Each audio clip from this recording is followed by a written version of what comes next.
Je suis très ému de voir des jeunes qui se mobilisent pour développer la conscience citoyenne de l'Europe.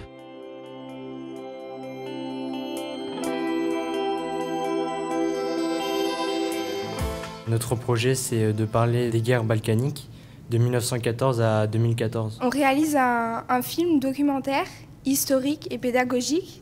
On a réalisé ce projet par rapport au centenaire de la Première Guerre mondiale, qui a eu lieu de 1914 à 1918 et qui a commencé par l'attentat de Sarajevo. Dans les années 70, j'ai traversé la plupart des pays de l'Est, traversé la Yougoslavie. Je suis arrivé comme vous à Sarajevo, une ville calme, une ville paisible, une ville enchantée de souvenirs, enchantée de multiculturalisme. Et Sarajevo nous a appris que rien n'est jamais gagné. La liberté, la démocratie, la paix, ça n'est jamais garanti, comme on l'a vu lors de la crise qui a conduit à l'explosion de la Yougoslavie.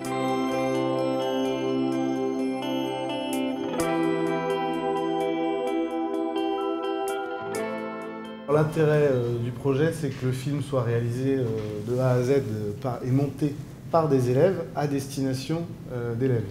Donc ça fait travailler énormément de compétences chez les élèves, français, histoire, et puis des compétences audiovisuelles et informatiques. L'idée étant de partir de 1914, s'interroger sur le début de cette catastrophe et de voir pourquoi il y a eu la guerre encore successivement deux autres fois, pendant la Deuxième Guerre mondiale et pendant la guerre en ex-Yougoslavie, pour essayer de se poser la question de la paix en Europe. Est-ce que l'Union européenne est capable vraiment de construire une paix durable ou pas? Pour réaliser le reportage, on est parti à plusieurs endroits en France et on a fait un plus grand voyage à Sarajevo en Bosnie pour rencontrer des personnes et avoir plus de matière pour le film. Ils sont mis à la place d'un journaliste ou d'un documentariste qui va apprendre grâce à des gens qui ont cette connaissance. Là-bas, les gens de notre âge, ils sont pas si différents que ça. Ils écoutent les mêmes musiques. Bon, il y a la culture qui est différente. C'est sûr, ils mangent pas pareil que nous. Il y a juste la culture qui change, mais sinon, c'est la même chose. Notre projet nous sensibilise à l'Europe parce que, par exemple, on a fait des interviews dans des pays européens. Mais par exemple, la Bosnie-Herzégovine, n'étant pas européenne, on a pu voir un autre côté, un peu les limites de l'Europe en fait. Le fait que ce soit paradoxalement dans un pays qui n'est pas encore dans l'Union européenne et qui est classé parmi les derniers à pouvoir rentrer dans l'Union européenne actuellement et de comprendre pourquoi. Et de voir aussi les problèmes sociaux, économiques qu'il y a en Bosnie-Herzégovine, je crois que c'est aussi une découverte pour eux importante. Donc ils étaient en Europe, mais en même temps ils étaient dans un pays qui a voilà, cette spécificité, à la fois qui vient de l'histoire et aussi de la culture, quoi. Il y a des moments où c'était vraiment touchant, émouvant. Et par exemple, on a été dans un mémorial accompagné par des personnes. Donc 2 personnes, un homme qui avait lui survécu au massacre de Vukovar. Et la femme qui l'accompagnait, elle a connu des personnes qui ont été massacrées en fait.